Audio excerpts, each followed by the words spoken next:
Good afternoon, everybody.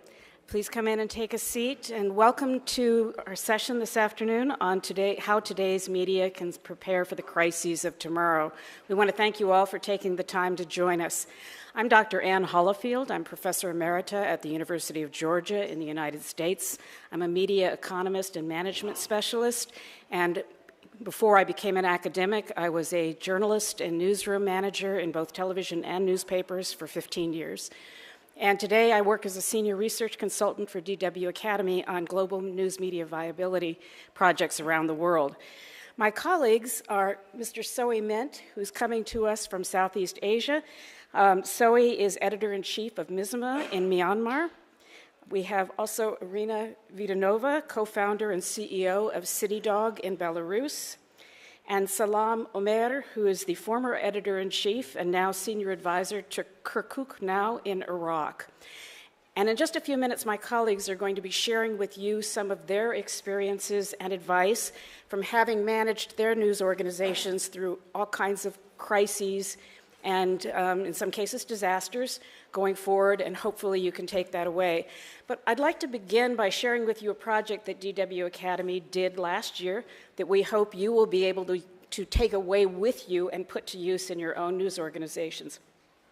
And that project is a digital tool called the Media Resilience Scanner that is online right now and available to everybody to use for free. And it is a tool designed to help news organizations or individual journalists develop their own customized personal crisis and disaster planning. And the tool was developed by interviewing more than 30 journalists in 11 countries around the world, delving into memoirs from journalists written over the last 60 years, and reading a great deal of research on disaster planning and management expertise, compiling that all into a series of tips and advice for all the rest of us over 6 different types of crises ranging from disasters, war, civil unrest, authoritarian crackdown, climate disasters, natural disasters, and geologic disasters, as well as digital attacks on our all-critical digital infrastructure, and internal crises such as the kind of credibility crises we may have in this era of disinformation and misinformation. So each of these is built into the Resilience Scanner, and we hope you'll take the time to put it to use for you. We'll be talking about it a little bit more. But now I'd like to turn to Soe and have him share some of his experiences. Soe? Thank you. Can you hear me? Yes. Yeah. I mean, just quick, based on our own experiences in Burma, Myanmar, which have faced tremendous and very challenging situations in the last few years, at least in the last 20, 30 years. It is very important to make a decision for us before crisis, because it is a lot. It is a lot. That's why you need to make a decision that whether you will continue your work in times of a crisis, because your decision is not only about yourself or your organization, but your decision definitely is you are also have impact with the colleagues and also with the work and with the situation where you are working. So you have to make a decision. You have a choice. It is not that you don't have a choice. You have a choice. In some cases, you can just make a decision that if you want to, okay, I will stop in case of crisis. I will not do the media work. I will not do this professional work. Or in some cases, you make a decision, no, whatever situation, you will continue your work. You will do your work of reporting. So it is very important to make a decision. You can think of any possibility. We have faced a serious crisis in the last few decades, including pandemic, COVID-19 and coup in some countries, including Burma, Myanmar. So it is important that to plan, to think, and make a decision fast. So this is one for us very important, because whatever you make a decision, it is not only your decision, it is your colleagues and your institutional, organizational decision. So it is very important. Once you make a decision, you definitely will have a SOPs, standard operation procedures for crisis and emergency, and you will have a plan at least for 2-3 years, at least some plan you can work. So another one is you also need to identify some of the activities, some of the work that you can do before you face crisis. For example, for our experience, you need to think of where you can have an operation in alternative, safer locations that we can think of, either neighboring countries or within the country where you can have a safer operation, or you can have a registration outside the country, or even banking system, because financing is very important. Lastly, you also need to identify who will be your colleagues who can with you together passing through during a crisis. Not everyone can do such work and with due respect. So you also need to sort of identify and discuss what are the possible crises, and are you with us together or are you not? That sort of idea. I think it is very important. So let me just stop here based on our experiences. Thank you, Zoe. Irina? Well, listening to Zoe, it's like a reliving experience that we had in Belarus, even though it's a different continent, different situation, but still the experience that we went through as a media organization, as a media sector in general, is very similar. As Belarus is not in the spotlight anymore, you might think that the crisis is over, but it actually only deepened since the crackdown after the 2020 elections. But I've been running the independent media outlets in my country for 20 years, a bit more. And basically, all of this time, it was a crisis time. So I've been operating the independent media outlets in the authoritarian regime, in a highly hostile environment, in unfree market. So basically, ironically, this made you more prepared for the crisis because you only expect bad to happen. You don't have a backup system. You don't expect somebody will come and help you. I don't recommend it, but just a notion that sometimes the permanent crisis toughens you.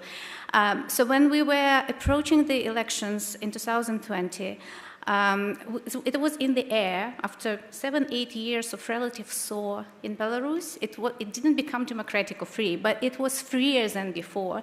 But sometime in May-June 2020, it was already clear that this election will be different, that things will get really bad. So we started preparing ourselves of going from normal crisis to super crisis.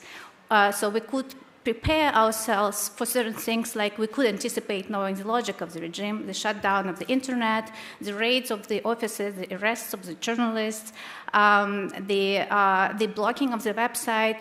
It all happened, but at the scale that nobody at that point could predict. So we had our basic stuff covered in terms of emergency and security protocols. We had action B, C, D, whatever. We kept updating them every day or every week. But what we could not really know is that how long and how deep the crisis will be developing, and that then the war in Ukraine will happen.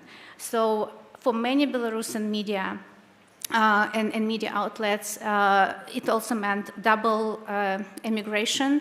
Many of us escaped to Ukraine after the crackdown in Belarus, which became second home, and 6 months later, people had to relocate again, running away from the war. Can you prepare yourself for something like that? For all of that, probably not. But you have to think about it while keep publishing. And I'm really, really proud to say that while all of this was happening, not a single independent media stopped publishing for a day. And that's what Zoe meant, is that you have to prepare on all fronts as a media organizations so that you can continue carrying your mission despite the explosions, arrests, or any kind of disaster, because that's what we are doing it for. And at the same time, you have to protect your team to your best, but also understand that you won't be able to cover everybody and everything, and it's very difficult psychologically just to accept the truth that no matter how well you are prepared for a disaster, for a crisis, you will not be able to cover all your bases. But also in the long term, it's not only us about the media organizations. It's about production, it's about your teams, but it's also about your audiences, because the crisis influences them as much or more as you are influenced, but also about the longer-term sustainability. And it's very hard to do it on the both tracks of running your media organization under crisis management regime and at the same time trying to be strategic about, as Zoe said, what will happen in 1 year and a half, in 2 years. And at the moment, I think while things are more or less established for us, and we keep publishing now from abroad, being blocked in Belarus, rethinking ourselves completely as a media, as a multi-platform media, still, I think we are not yet on the peak of the crisis, and we don't know how long it will continue. And on this optimistic note, I will pass to you. Good afternoon. Where I come from, organizations are run either by journalists who don't know anything about management, or they are run by managers who don't know anything about journalism.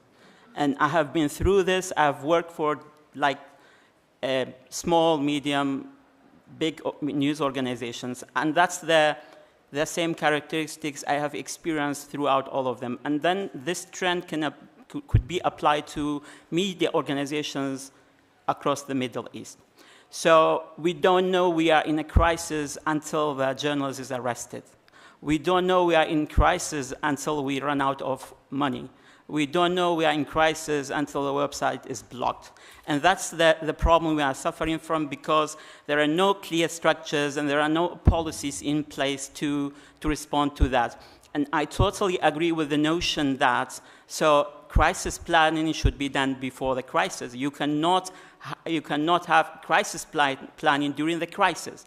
So crisis management is not about crisis planning. So it's about taking actions during the crisis. So in that sense, there are a lot of problems within news organizations. We don't know about them until we are actually at a point like we are at stake. We don't know what to do.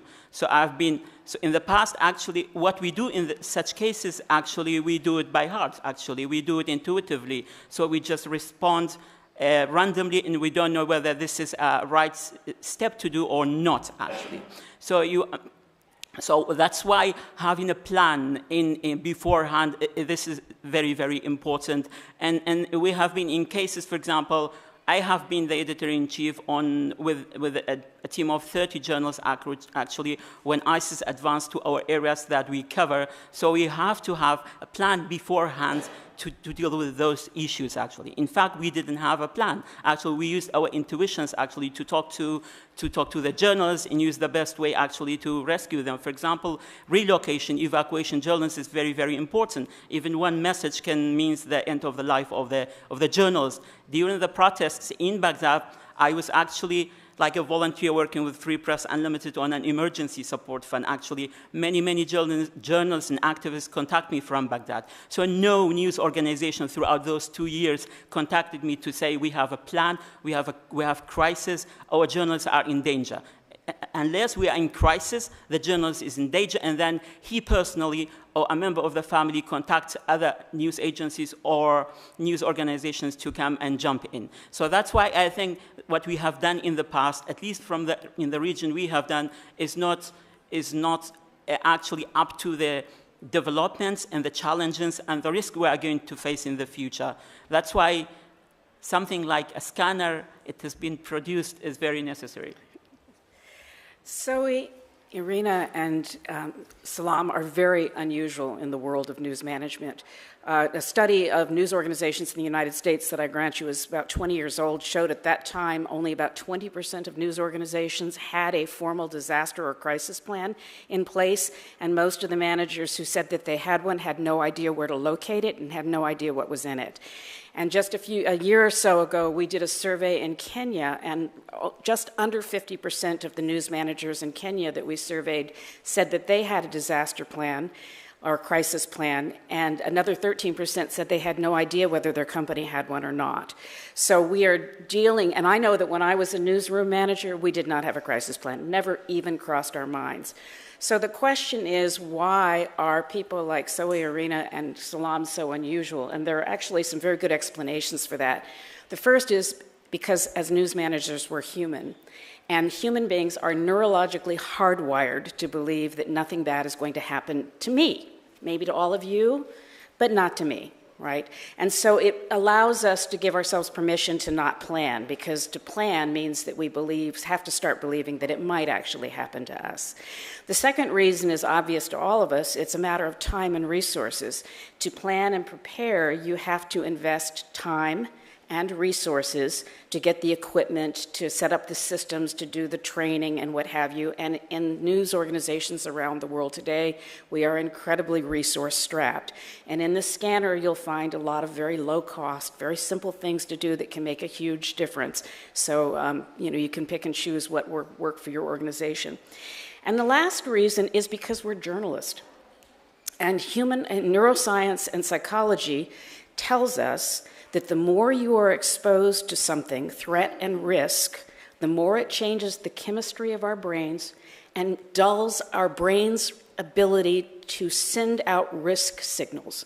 So because we cover crises and other people all the time, our brains literally physically change, and we become less able to recognize our own risk and to take it seriously. We underestimate our risk exposure and overestimate our ability to deal with it when and if it happens. But of course, as journalists, continuity, which Irina was talking about, is critically important, because when a disaster or a crisis occurs in the markets that we're serving, that is when our audiences need us most. Lives depend on our ability to still be out there and bringing them information in real time on a moment-by-moment basis. So it's absolutely critical. And then, of course, as Irina said, and Salam also mentioned, and Zoe, we have to survive long term. And if, depending on the kind of crisis that hits our markets, we might have a massive outmigration of population, which changes our ability to continue operating long term. We might lose our offices and our production facilities. They might, whether that's because of an earthquake, just as we just saw, or because the government cracks down and takes over. So all of these things require us to think ahead, and I'm going to ask our colleagues, starting with Zoe, what are the three most important things you did to make sure that your organization was able to continue to work during the crisis that you experienced and have been able to continue long term? Top three pieces of advice. Yes, again, we have to, our experience, we have to think every possible worsening situation or crisis, because if we are not thinking now for future, then we cannot manage the crisis. We cannot pass the crisis effectively. So the first thing is we have to think in advance of every possible crisis. And many of these crises are not new, just it depends on the degree of the level of the seriousness of the crisis. So this is one. Second one is in terms of preparations and plan always doesn't work full time or even minor work at all. But so you have to have a plan A, plan B, plan C, even that sort of if it doesn't work, what will you do? How will you continue? Because once you made your decision that you will do your professional work in whatever situation to report to the public, then you have to find ways. And so it has to be plan B, plan C, even plan D, that sort of thing. Another one is you need in our support in terms of network, in terms of finance. You know, in this generally for our Burmese experience, the operation cost in crisis increase up to 49%. So you need the resources. Without resources, you cannot do this. So you need all this to be prepared in advance. You need network of friends. You need international, regional network. So that is how. And even if 100% of your plan might not work, at least you are prepared. Your team is prepared. Your colleagues are prepared. Your organization is prepared. Your audience are also prepared mentally and psychologically. So which is also very important, because at the end of the day, it is the spirit, it is the fight. It is the fight for what you believe in. And it is the fight of your audience and readers that they put in you and your work. Thank you, Zoe. Once again, it's just, take down those bullet points. Zoe mentioned a lot of important things. I will probably try to build on something Zoe said about the networks. We understand that we are not doing it alone. And in none of our countries, we would do what we did without the support of international organizations. And I would like to highlight here the differences that Belarus experienced in 2010 and 2020. During the 2010 crackdown on independent media after the elections that year, nobody was prepared. All the emergency support was put together after the fact, after the crisis was already happening. It was still effective, but it was like on the run by independent media in Belarus and by international organizations as well. In 2020, all of us were much more prepared. Everybody knew that things can go really wrong. And so there was a lot of communication between the elections of what can be done.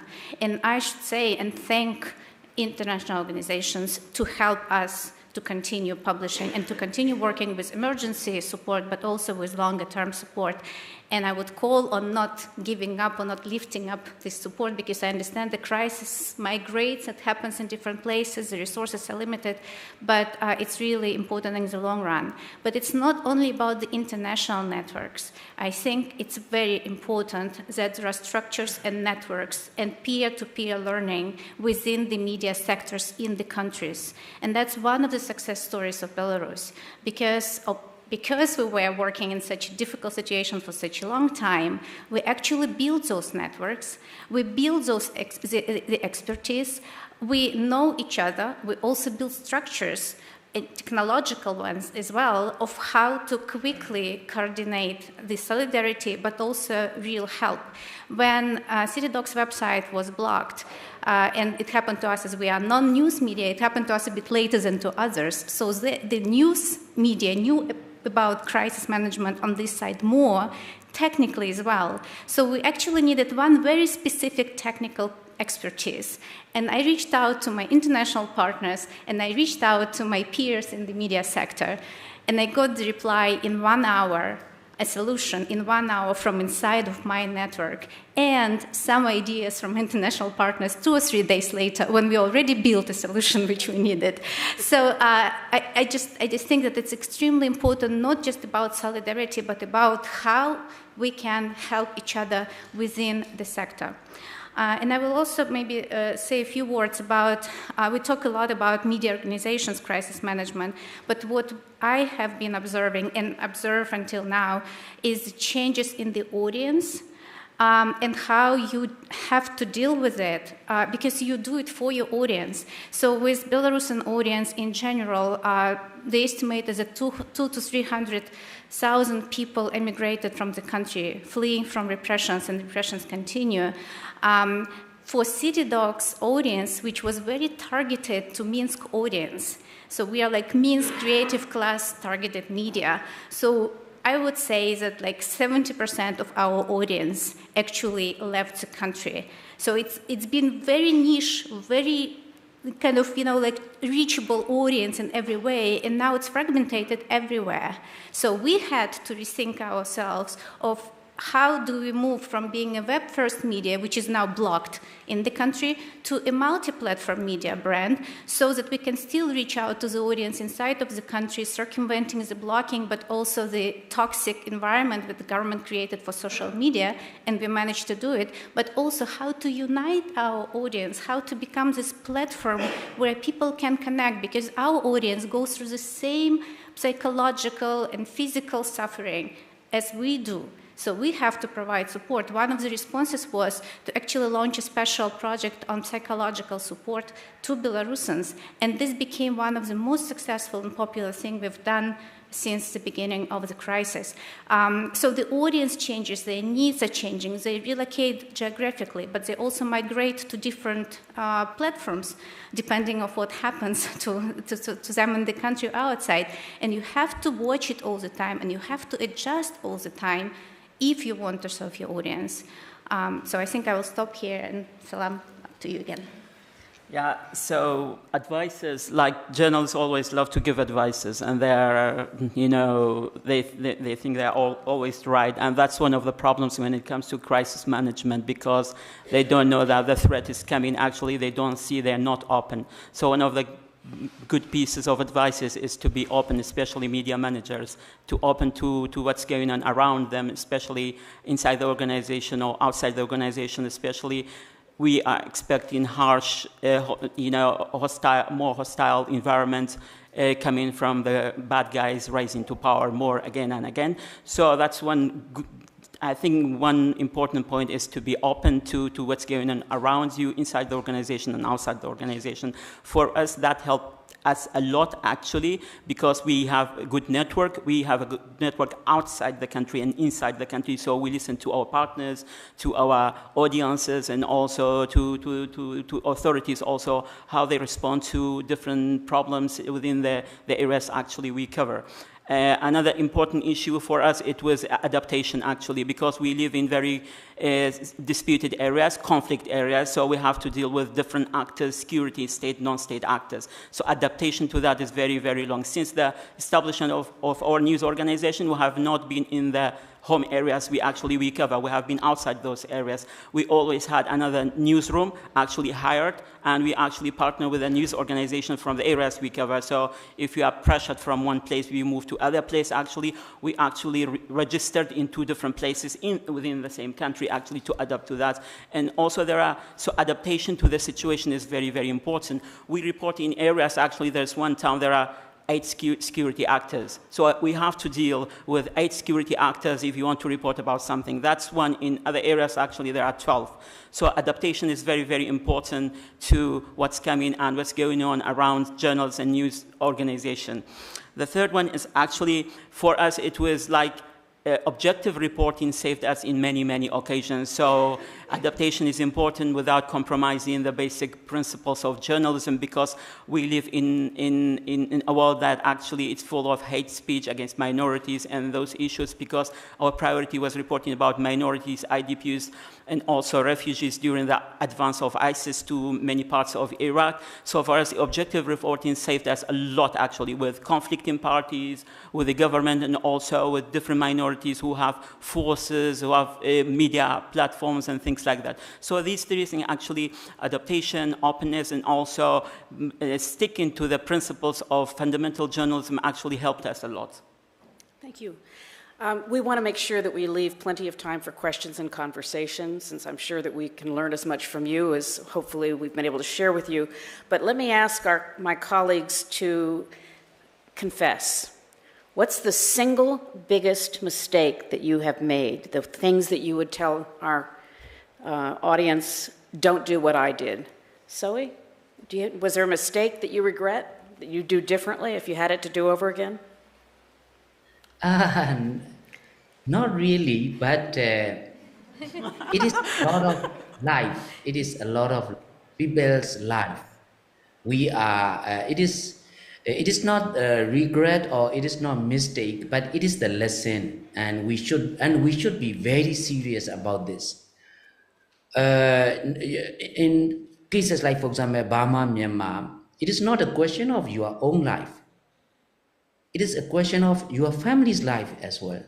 It is a question of many people, your audience life as well. So that, I think, when you think of continuing your work, you also should think that your decision will have impact, not only on you, but also for your mother, for your father, for your wife, for your husband, for your friends, for your readers. So that, I think, is because we are not in 1980s. I mean, 1980s was much better than now. And the situation in future is unfortunately going to get worse and worse in many parts of the world. So I think that is what we should be very serious about when you make a decision. Thank you. Marina? Not really. I think it will be a line today.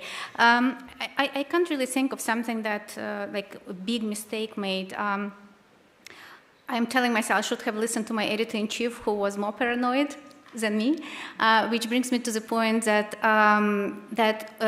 always remember that you have different people on your team with different temperaments, with different characters, and the way how they feel about the situation. And this is also a very thin line, which is hard to define, how open and straightforward you should be with your team about the disaster which is coming, how to communicate it to your team without putting them into stupor or overestimating or underestimating the real risks, or just being able to say, I have no idea what will happen or how long we will stay abroad.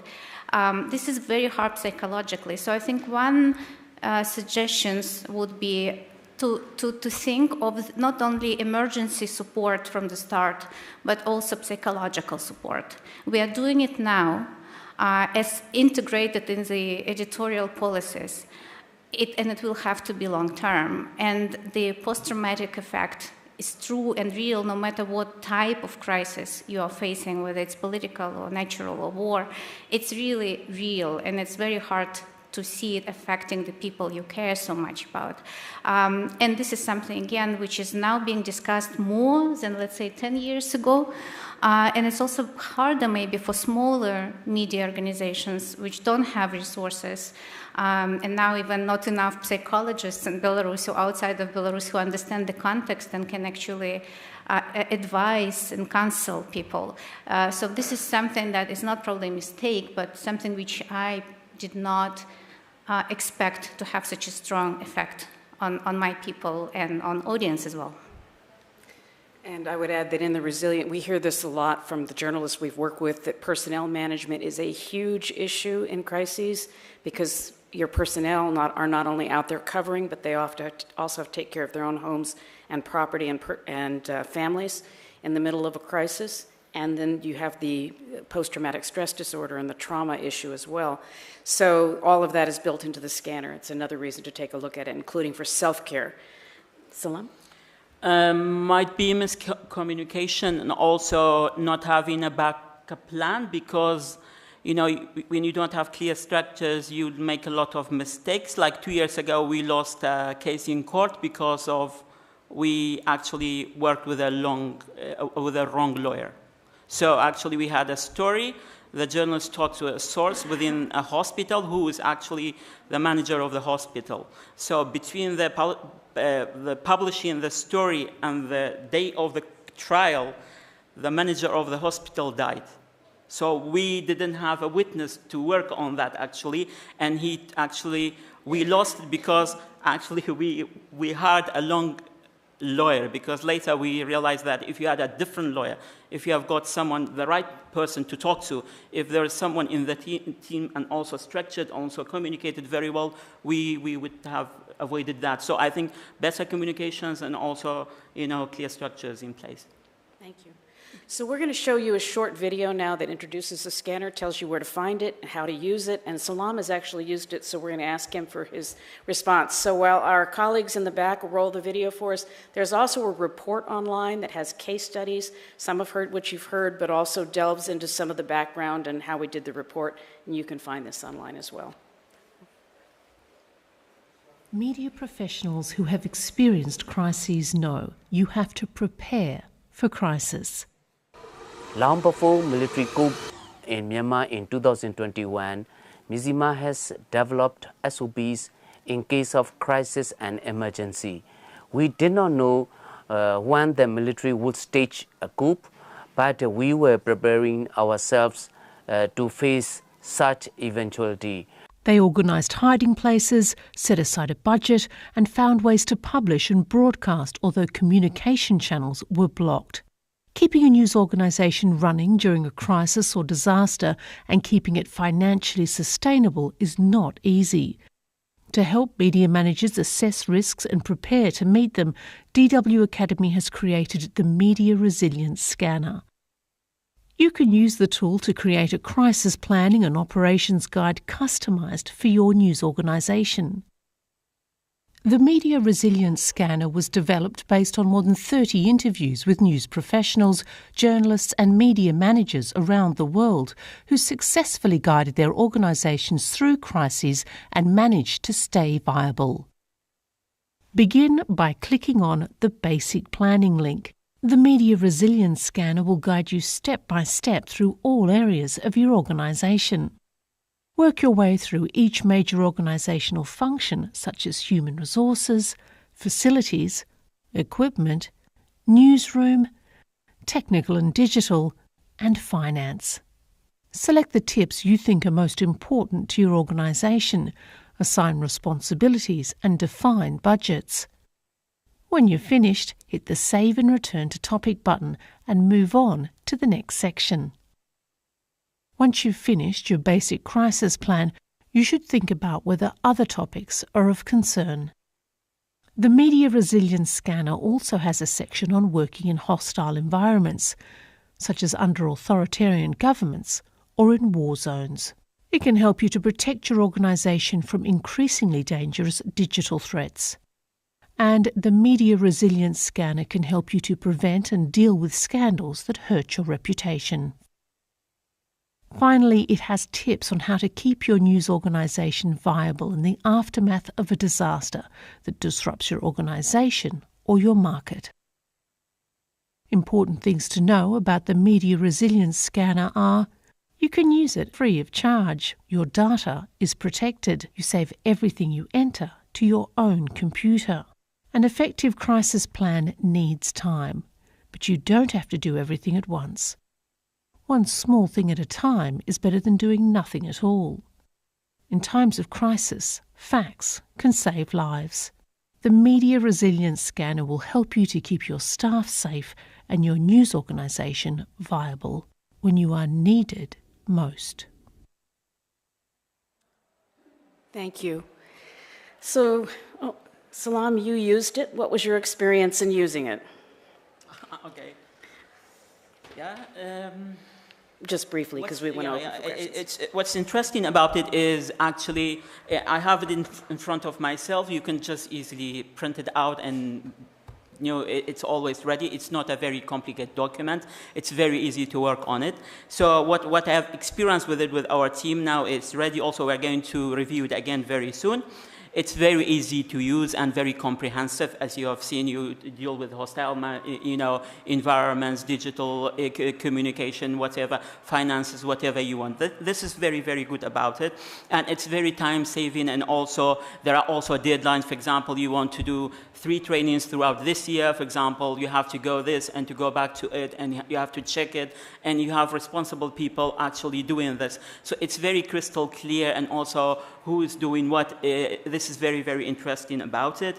And what's really, really might be a challenge is with this scanner is actually you need organizations who have structures. Like, for example, clear organizational structures, mission and vision statements, gender policies, and business plans, and things like that. Because when we worked out it, because it needs different departments to work with each other, you need different teams to talk to each other. And then this is one of the challenges. Others actually, as I always, we see, and I've talked about this, is the perception of journalists for risks actually around them, because they usually underestimate. Many journalists underestimate changes. For example, when you have done this, actually, in office we have extra fire extinguishers, and some members of the staff said, we don't need those fire extinguishers. We have now extra locks, and then 1 or 2 members of the team, they laughed at this.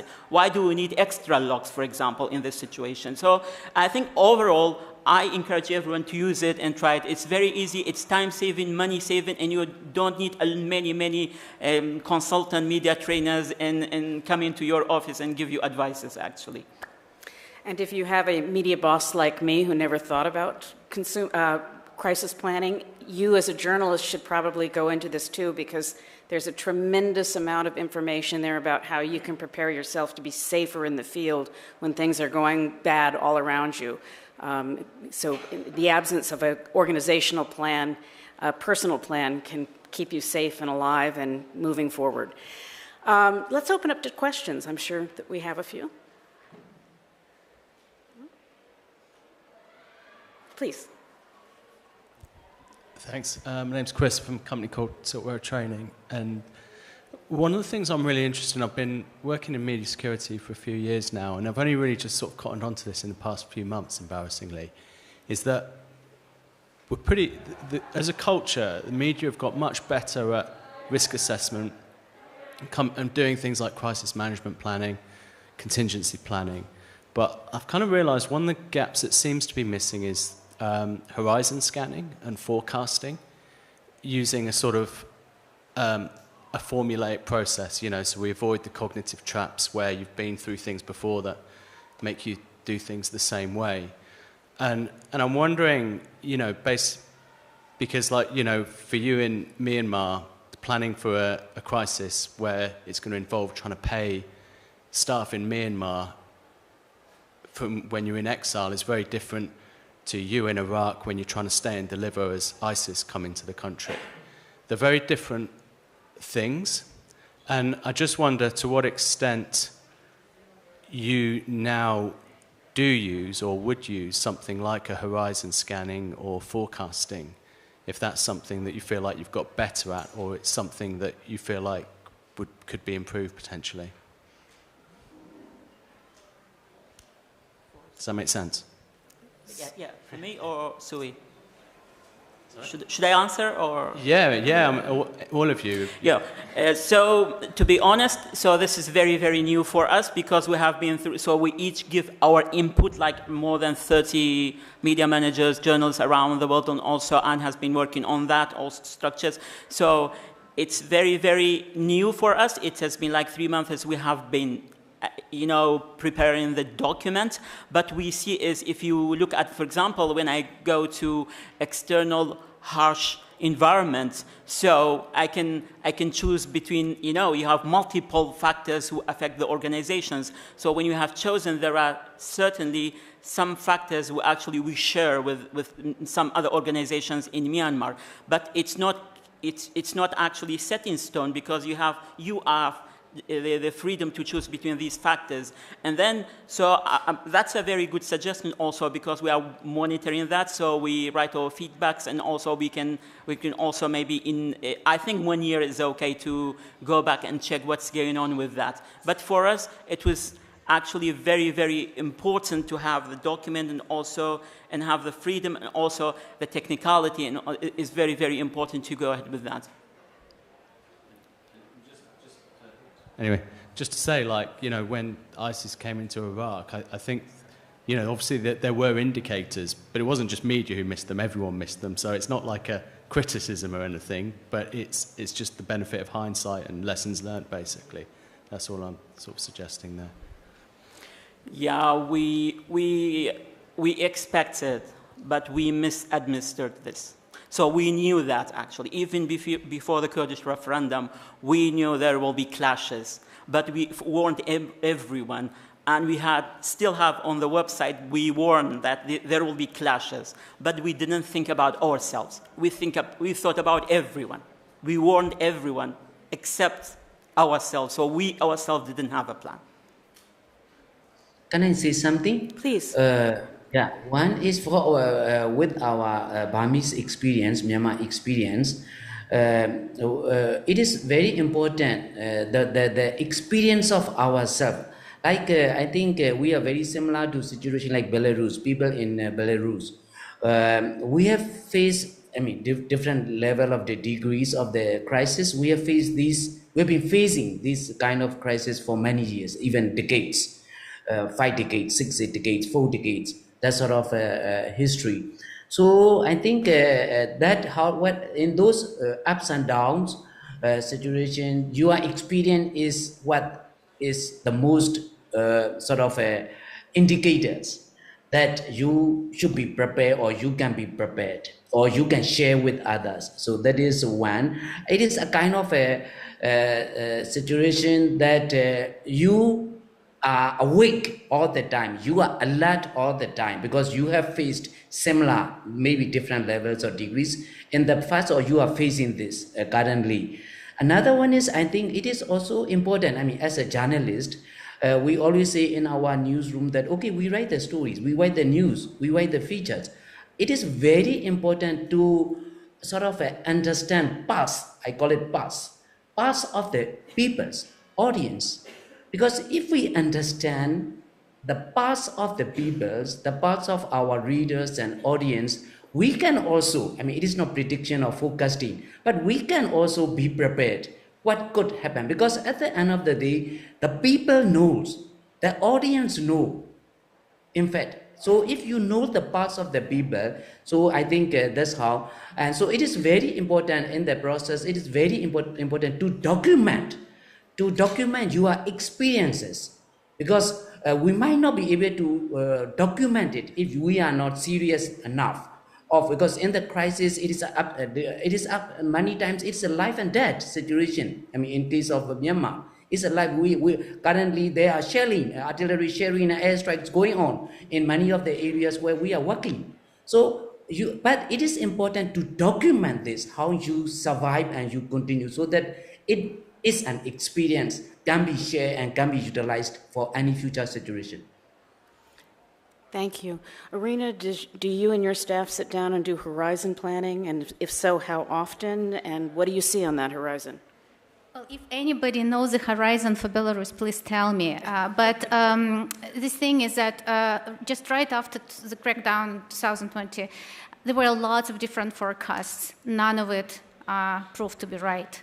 So now when we're in 2023, we backwards think, of course it was obvious that this would happen, but it wasn't at that time, and it wasn't 6 months later.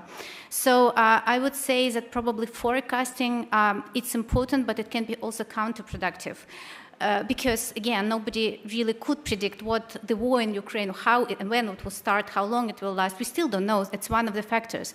So while you have to think about those things and see the bigger picture, and we do this analysis of environment in which we work in now and try to think of what it might be in 3-6 months. But for the media organization, to me, the main change was approximately like at the end of 2020, is when we were ready mentally and physically and technically to start thinking, moving towards strategic thinking. The horizon is still 1 year, is like, wow, it's too long. But we try to think strategically now, but it's still very hard. And I think we have another question. Yeah, hello, my name is Boris van Westering. I've been working with Kirkuk now for a very long time as well. And I'm very much impressed by the story that you're telling, all of you. I had a question related to the tool and the scan, and the ability of a scan to solve an issue related to which need a shift of culture. So does security thinking or security culture, is it resolved by a tool or a system? So how do you deal with the cultural shift within your organization? On top of this, and maybe to add on this, how do you take also your main stakeholders with you, your donors, for example, that are also able to allow you to stack such a big pile of money somewhere under the ground for later? Right. In fact, we're almost out of time, so I'm going to be very brief. But in fact, the scanner has a lot of tips about things that you should be doing now to start preparing your donors to be ready to step in if you have 2.5 feet of rainfall on your office, as happened in Fort Lauderdale last week without warning. There are things that it tells you to do now. Write the letters now saying we're in crisis, we need this. Start regularly talking to your stakeholders about what will happen if a crisis happens, what crises we think might happen, what crises we don't think might happen but might still happen, and how to prepare for that, and all of that is built into the scanner. It is an excellent tool for basically crowdsourcing our colleagues around the world who have been going through crises for the last 60 years, and there's just an enormous amount of wisdom and advice built into it, and I hope you'll make use of it. 1 minute. Yes. We're running out of time. Thank you all for being here, and we're happy to answer any questions afterwards outside, continue the conversation, and we wish you the best. Thanks to the festival. Thank you.